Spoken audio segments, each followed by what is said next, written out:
भारत छोड़ो न्याय यात्रा में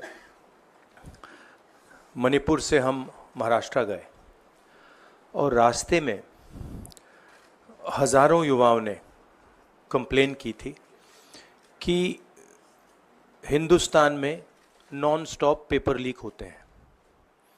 और आज आप सबको मालूम है कि NEET paper and UGC NET के जो पेपर्स हैं वो लीक हुए हैं और एक कैंसिल भी हुआ है।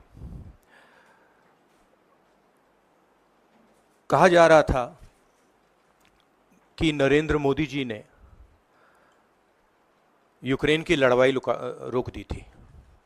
मतलब एक ऑर्डर देके जो रूस और यूक्रेन के बीच में लड़ाई चल रही थी उसको रोक दिया था, ब्रेक लगा दी थी। इजराइल और गाजा के बीच में जो लड़ाई चल रही थी उसको भी नरेंद्र मोदी जी ने रोक दिया था। मगर किसी ना किसी कारण जो हिंदुस्तान में पेपर लीक हो रहे हैं उसको नरेंद्र मोदी रोक नहीं पा रहे हैं या रोकना नहीं चाहते हैं। नुकसान स्टूडेंट्स का होता है। जो हिंदुस्तान के स्टूडेंट्स हैं, मैं जानता हूं कि आप इन एग्जाम्स के लिए महीनों सालों काम करते हो। ये आपका फ्यूचर है और आपके फ्यूचर से खिलवाड़ किया जा रहा है।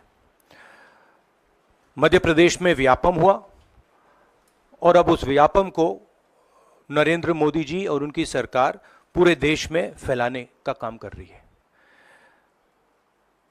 मैं इंस्टीट्यूशनल कैप्चर की बात करता हूं, मीडिया की बात करी, अलग अलग हिंदुस्तान के जो संस्थाएं हैं उनकी बात की। यही एजुकेशन इंस्टीट्यूशंस में हो रहा है। पेपर लीक का कारण है कि सारे के सारे वाइस चांसलर्स, एजुकेशन सिस्टम को बीजेपी के लोगों ने, उनके पेरेंट ऑर्गेनाइजेशन ने कैप्चर कर रखा है।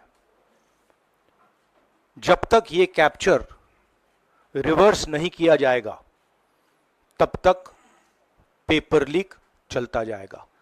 इस कैप्चर को फैसिलिटेट नरेंद्र मोदी जी ने किया है और ये एक एंटी नेशनल एक्टिविटी है क्योंकि ये देश का भविष्य है और इससे हिंदुस्तान के युवाओं को, स्टूडेंट्स को जबरदस्त चोट पड़ती है।